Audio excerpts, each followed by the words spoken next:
ಅಧಿವೇಶನದ ವೇಳೆ ಬಿಜೆಪಿಗೆ ಅಸ್ತ್ರವಾಗಿದೆ ಡಿನ್ನರ್ ಪಾಲಿಟಿಕ್ಸ್. ಕಾಂಗ್ರೆಸ್ ನಾಯಕರ ವಿರುದ್ಧ ಬಿಜೆಪಿ ನಾಯಕರು ಮುಗಿಬಿದ್ದಿದ್ದಾರೆ. ರಾಜ್ಯದ ಅಭಿವೃದ್ಧಿ ಮರೆತು ಕುರ್ಚಿ ಕಚ್ಚಾಟ ಅಂತ ಆಕ್ರೋಶವನ್ನ ಬಿಜೆಪಿ ನಾಯಕರು ವ್ಯಕ್ತಪಡಿಸ್ತಾ ಇದ್ದಾರೆ.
ನೋಡಿ, ಅಧಿವೇಶನದ ಸಂದರ್ಭದಲ್ಲಿ ಬಿಜೆಪಿಗೆ ಡಿನ್ನರ್ ಪಾಲಿಟಿಕ್ಸ್ ಒಂದು ದೊಡ್ಡ ಮಟ್ಟದಲ್ಲಿ ಸಿಕ್ಕಂತ ಅಸ್ತ್ರ ಇದು.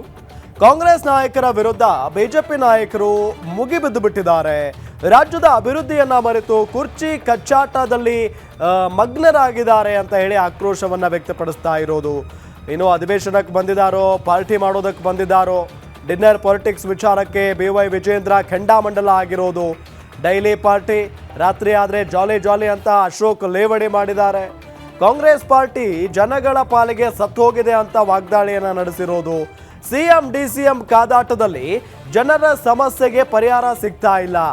ಬ್ರೇಕ್ಫಾಸ್ಟ್ ಡಿನ್ನರ್ನಲ್ಲೇ ಇದ್ದಾರೆ ಅಂತ ಛಲವಾದಿ ನಾರಾಯಣಸ್ವಾಮಿ ಅವರು ಕಿಡಿಕಾರಿದ್ದಾರೆ.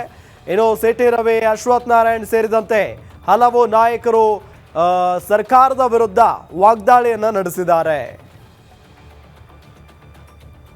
ಸಾಧ್ಯ ಆಗ್ಲಿಲ್ಲ. ಮುಖ್ಯಮಂತ್ರಿ ಇವತ್ತು ಹೇಳಿತಾರೆ, ನಾಳೆ ಹೇಳಿತಾರೆ, ಇವರಾಗ್ತಾರೆ, ಅವರಾಗ್ತಾರೆ. Breakfast meeting, lunch meeting, dinner meeting, ರಾಜ್ಯದ ಜನ ಬೇಸತ್ತೋಗಿದ್ದಾರೆ. ಇಂಥ ಲಜ್ಜೆಗೆಟ್ಟ ವರ್ತನೆಯಿಂದನೇ ಇವತ್ತು ರೈತರು ಬೀದಿಗೆ ಬಂದಿರುವಂತದ್ದು. ಕಬ್ಬು ಬೆಳೆಗಾರರ ಸಮಸ್ಯೆ ಇನ್ನೂ ಕೂಡ ಇತ್ಯರ್ಥ ಆಗದೆ ಇರುವಂತದ್ದು. ಅಡ್ಮಿನಿಸ್ಟ್ರೇಷನ್ ಹಸ್ ಕಂಪ್ಲೀಟ್ಲಿ ಕೊಲಾಪ್ಸ್. ಮೆಕ್ಕೆಜೋಳ ಖರೀದಿ ಕೇಂದ್ರವು ಕೂಡ ಸರಿಯಾದ ಸಮಯಕ್ಕೆ ಇವ್ರ ಯೋಗ್ಯತೆಗೆ ತೆಗೆದಕ್ಕೆ ಸಾಧ್ಯ ಆಗಲಿಲ್ಲ. ಬೆಳಗಾವಿಗೆ ಬಂದನು ಕೂಡ ಡಿನ್ನರ್ ಪಾಲಿಟಿಕ್ಸ್ ನ ಮುಂದುವರಿಸ್ತೀರಿ ಅಂತ ಹೇಳಿದ್ರೆ ಇದೊಂದು ರೀತಿಯ ಲಜ್ಜೆಗೆಟ್ಟ ಕಾಂಗ್ರೆಸ್ ಸರ್ಕಾರ. ರಾಜ್ಯದ ಜನ, ರೈತರು ಎಲ್ಲರೂ ಕೂಡ ಈ ಸರ್ಕಾರವನ್ನು ಗಮನಿಸ್ತಾ ಇದ್ದಾರೆ. ಯಾವ ಭರವಸೆಗಳನ್ನು ನೀಡ್ಕೊಂಡು ಬಂದಿದ್ರು, ಭರವಸೆಗಳೆಲ್ಲವೂ ಕೂಡ ಇವತ್ತು ಈಡೇರ್ದೇನೆ ನಾಡಿನ ಜನ ಸರ್ಕಾರದ ಬಗ್ಗೆ ಬೇಸತ್ತಿದ್ದಾರೆ. ಇವತ್ತು ವಿಶ್ವಾಸವನ್ನು ಕೂಡ ಕಳ್ಕೊಂಡು ಚೇರ್ಗೆ ಫೆವಿಕೋಲ್ ಹಾಕೊಂಡು ಭದ್ರವಾಗಿ ಕೂತ್ಕೊಂತ ಇದ್ದಾರೆ. ಸಿದ್ದರಾಮಯ್ಯನ ಪರ ಅವ್ರ ಮಗ ಫುಲ್ ಬ್ಯಾಟಿಂಗ್ ಮಾಡ್ತಾವ್ರೆ. ನಮ್ಮಪ್ಪನೇ 5 ವರ್ಷ. ಇಲ್ಲಿ DK ಬ್ರದರ್ಸ್ ಅವರೇ ಹೇಳ್ತಾ ಇದ್ದಾರೆ, ನಮ್ಮ ಅಣ್ಣ ಈ ರಾಜ್ಯದ ಮುಖ್ಯಮಂತ್ರಿ ಆಗಿ ನೋಡು ಅಂತ ಕನಸನ್ನ ನಾನು ಕಾಣ್ತಾ ಇದ್ದೀನಿ. ಕನಸು ಅಂತ ಅವರು ಇದು ನೋಡ್ತಾ ಇದ್ರೆ ಯಾಕೋ ಕಾಂಗ್ರೆಸ್ ಪಾರ್ಟಿ ಒಂಥರ ಜನಗಳ ಪಾಲಿಗೆ ಸತ್ತೋಗಿದೆ. ಈ ಸತ್ತೋಗಿರೋ ಪಾರ್ಟಿನ ಹೊರಕ್ಕೆ ಹಿಂದೆ ಮುಂದೆಗೋಸ್ಕರ ಕಿತ್ತಾಡ್ತಾ ಇದ್ದಾರೆ. ಹಿಂಗೆ ಡಿಲೇ ಮಾಡಿದ್ರೆ ಜನನೇ ತಗೊಂಡು ಒತ್ಕೊಂಡು ಹೋಗಿ ಉಣ್ಬಿಡ್ತಾರೆ ಈ ಸರ್ಕಾರ. ಆ ಪರಿಸ್ಥಿತಿ ಇವತ್ತಿದು. ನಾವು ಸರ್ಕಾರ ಕೇಳೋದು, ಇಲ್ಲಿ ಸರ್ಕಾರದ ಹಣ ಖರ್ಚು ಮಾಡ್ತಾ ಇದ್ದೀರಿ. ಆ ಪರಿಸ್ಥಿತಿಯಲ್ಲಿ ಅಧಿವೇಶನ ನಡೀತಾ ಇದೆ. ಯಾವ ಪುರುಷಾರ್ಥಕ್ಕೋಸ್ಕರ ಅಧಿವೇಶನ ನಡೆಸ್ತಾ ಇದ್ದೀರಾ? ಇವ್ರ ಪಾಲಿಗೆ ಇವರು ಜಾಲಿ ಡೈಲಿ ಪಾರ್ಟಿ, ರಾತ್ರಿ ಎಲ್ಲ ಜಾಲಿ. ಇದು ಕಾಂಗ್ರೆಸ್ಸಿನ ಈ ಬೆಳಗಾವಿ ಅಧಿವೇಶನ ನಡೆಸಿ ಏನ್ ಸಾರ್ಥಕತೆ ಬರ್ತದೆ? ಯಾವ ಪುರುಷಾರ್ಥಕ್ಕೋಸ್ಕರ ಸಾರ್ಥಕತೆ ಮಾಡ್ತಾ ಇದ್ದೀರಾ? ಡಿನ್ನರು, ಬ್ರೇಕ್ಫಾಸ್ಟ್ ಮಾಡಿದ್ದೆ, ಇಂದಲಿಂದ ಮಾಡೋದೇ. ಯಾವುದೇ ತೊಂದರೆ ಇಲ್ಲ, ನನ್ನ ಚೇರ್ ಭದ್ರವಾಗಿದ್ದಾರೆ ಅಂತ ಹೇಳ್ತಾರೆ. ಆ ಕಡೆಯಿಂದ 2 ಗುಂಪುಗಳ ಹೋರಾಟ ಮಾತ್ರ ನಿಂತೇ ಇಲ್ಲ. ಇವರ ಈ ಕಾದಾಟ ಹೋರಾಟದಲ್ಲಿ ಜನರ ಸಮಸ್ಯೆಗಳು ಹೆಚ್ಚಾಗ್ತಾ ಇದೆ. ಯಾವುದೇ ಸಮಸ್ಯೆಗಳಿಗೆ ಪರಿಹಾರ ಸಿಗ್ತಾ ಇಲ್ಲ. ಮಾತ್ರ ಬಹಳ ಮಾತಾಡ್ತಾರೆ. ನಾವು ಹಾಗೆ ಮಾಡ್ತೇವೆ, ಹೀಗೆ ಮಾಡ್ತೇವೆ, ಮಾಡಿದ್ದು ಮಾತ್ರ ಒಂದೂ ಇಲ್ಲ. ಏನಾದರೂ ಕೇಳಿದ್ರೆ ಇನ್ನೂ 2.5 ವರ್ಷ ಇದೆಯಂತೆ. ಈ ರೀತಿ ಒಂದು ಕೆಟ್ಟ ಸರ್ಕಾರವನ್ನ ಜನ ನೋಡಿರ್ಲಿಕ್ಕೆ ಸಾಧ್ಯ ಇಲ್ಲ ಅಂತ ಪರಿಸ್ಥಿತಿ ಇವತ್ತು ಉದ್ಭವ ಆಗಿದೆ. ಅವರು ಕುರ್ಚಿ ಉಳಿಸ್ಕೊಳ್ಳೋಕೆ ಊಟ ಹಾಕ್ತಾರೆ, ಇವರು ಕುರ್ಚಿ ಗಳಿಸ್ಕೊಳ್ಳೋಕೆ ಊಟ ಹಾಕ್ತಾರೆ. ಊಟ ಅಂತೂ MLA-ಗಳಿಗೆ ಸಿಗ್ತಾ ಇದೆಯಲ್ವಾ, ಎಲ್ಲರಿಗೂ ಕೊಡ್ತಾ ಇದ್ದಾರೆ ಅಂತ ಅನ್ಕೊಂಬೇಡ್ರಿ. ಕಾಂಗ್ರೆಸ್ನವ್ರಿಗೆ ಮಾತ್ರ ಊಟ ಹಾಕ್ಸಿರೋದು, ಎಲ್ಲ MLA-ಗಳಿಗೆ ಊಟ ಹಾಕ್ಸಿಲ್ಲ.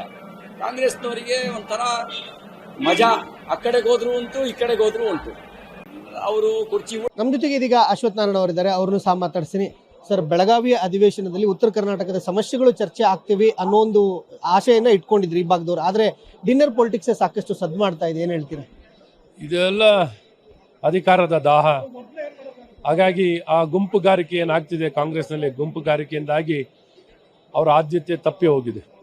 ಇವರು ಅಧಿಕಾರಕ್ಕೆ ಬಂದ ದಿನದಿಂದಲೂ ಅಧಿಕಾರ ಹಂಚಿಕೆ ಅನ್ನುವಂಥದ್ದು ಪ್ರತಿನಿತ್ಯ ಪ್ರಾರಂಭದ ದಿನದಿಂದಲೂ ಹಂಚಿಕೆ ಅಂತಲೇ ಬಂದಿದ್ದಾರೆ ಹೊರತು, ಹಾಗಾಗಿ ನಾನು ಮಿನಿಸ್ಟ್ರು, ನಾನು ಉಪಮುಖ್ಯಮಂತ್ರಿ, ನಾನು ಅಧ್ಯಕ್ಷ, ಈ ರೀತಿ ಗೊಂದಲ ಗುದ್ದಾಟನೇ ನಡೀತಾ ಬಂದಿದೆ. ಅದು ಮುಂದುವರೆದ ಭಾಗವಾಗಿದೆ. ಇನ್ನೇನು ಬಯಸ್ಲಿಕ್ಕಾಗುತ್ತೆ ಕಾಂಗ್ರೆಸ್ಸಿಂದ ಇದೇ ಬಯಸ್ಲಿಕ್ಕಾಗುತ್ತೆ. ತಮ್ಮ ಸ್ವಾರ್ಥ, ತಮ್ಮ ಅಧಿಕಾರ ದಾಹ, ಭ್ರಷ್ಟಾಚಾರ, ದರೋಡೆ, ಹಗಲು ದರೋಡೆ, ಆತ್ಮಹತ್ಯೆ, ಸಾವಿನ ಸರ್ಕಾರ, ಈ ರೀತಿ ಕಾಂಗ್ರೆಸ್ಸಿಂದ ನಾವು ಎದುರು ನೋಡುವಂಥದ್ದಾಗಿದೆ. ಇದು ಮುಂದುವರೆದ ಭಾಗ. ಹಾಗಾಗಿ ಇದರಲ್ಲಿ ಏನು ಆಶ್ಚರ್ಯ ಇಲ್ಲ ಇವರ ನಡವಳಿಕೆಯಲ್ಲಿ. ಆಡಳಿತ ಯಂತ್ರ ಕುಸಿತಾ ಇದೆಯಾ ಅಂತ? ಕುಸಿಯೋದ ಇಲ್ಲವೇ ಇಲ್ಲ, ಕುಸಿಯೋದಲ್ಲ. ಏನಾದ್ರು ಇದ್ರೆ ಕುಸಿಬೋದು. ಇದು ಸಂಪೂರ್ಣವಾಗಿ ನಿರ್ನಾಮ ಆಗಿದೆ. ಹಾಗಾಗಿ ಭಾಳ ಕೆಟ್ಟ ಪರಿಸ್ಥಿತಿಯಲ್ಲಿ ಕರ್ನಾಟಕ ರಾಜ್ಯ ಅಂದರೆ ಒಂದೆಲ್ಲ ಒಂದು ಕಡೆ ಪ್ರಗತಿಪರವಾಗಿ ನ್ಯಾಯ, ನೀತಿ, ಧರ್ಮ ಅನ್ನುವಂಥದ್ದು ಎತ್ತಿ ಹಿಡಿಯುವಂಥ ನೆಲ ಅಂದರೆ ನಮ್ಮ ನಾಡಾಗಿತ್ತು. ಈ ನಾಡನ್ನು ಸರ್ವನಾಶವನ್ನು ಮಾಡಿದ್ದಾರೆ. ವಿಪಕ್ಷಗಳು ಸಹ ಈ ವಿಚಾರವನ್ನ ಸರಿಯಾಗಿ ಪ್ರಶ್ನೆಯನ್ನ ಮಾಡ್ತಾ ಇಲ್ಲ ಅನ್ನೋ ಒಂದು ಮಾತುಗಳು.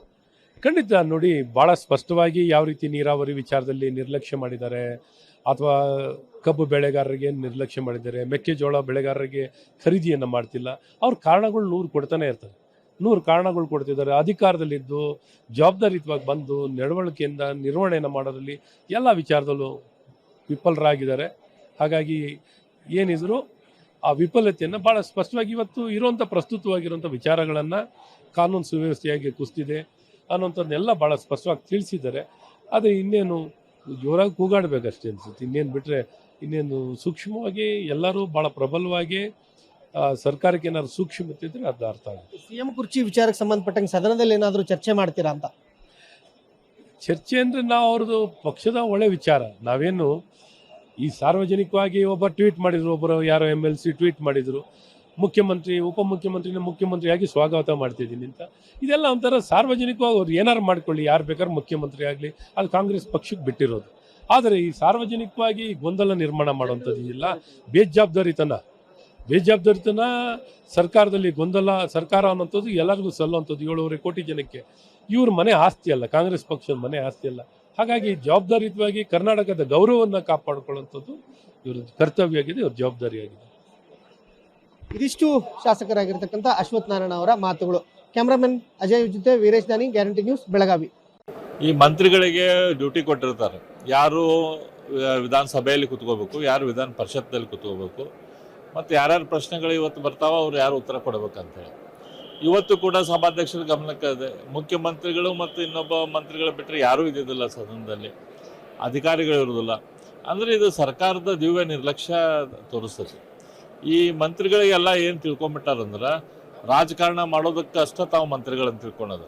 ಗವರ್ನೆನ್ಸ್ ಏನಿದೆ ಅಲ್ಲ, ಆ ಆಡಳಿತ ಮಾಡೋದು ಅದು ಮಂತ್ರಿಗಳ ಒಂದು ಬಹಳ ಮುಖ್ಯ ಭಾಗ, ಅವ್ರ ಕೆಲಸದು. ಗವರ್ನೆನ್ಸ್ ಮಾಡಿ ಒಂದು 20% ಟೈಮ್ ರಾಜಕಾರಣ ಮಾಡಲಿ, ಆದರೆ 100% ಟೈಮ್ ರಾಜಕಾರಣ ಮಾಡ್ಕೊಂತ ರಾತ್ರಿ ಇವರೆಲ್ಲ 1-2 ಗಂಟೆ ತನಕ ಡಿನ್ನರ್ ಪಾಲಿಟಿಕ್ಸ್ ಮಾಡ್ಕೊಂಡು ಕುಂತ್ರೆ ಎಲ್ಲಿ ಸದನಕ್ಕೂ ಬರುವುದಿಲ್ಲ, ಆಡಳಿತನೂ ಮಾಡೋದಿಲ್ಲ. ಇಲ್ಲಿ ಜಿಲ್ಲಾ ಉಸ್ತುವಾರಿ ಮಂತ್ರಿಗಳೂ ಅಟೆಂಡ್ ಆಗ್ತಾ ಇಲ್ಲ, ಯಾರೂ ಅಟೆಂಡ್ ಆಗ್ತಾ ಇಲ್ಲ. ಮಂತ್ರಿಗಳು ಒಬ್ಬರು ಅಂತ ಐಡೆಂಟಿಫೈ ಮಾಡಿ ಹೇಳಕ್ಕೆ ತಯಾರಿಲ್ಲ ಯಾವ ಮಂತ್ರಿ.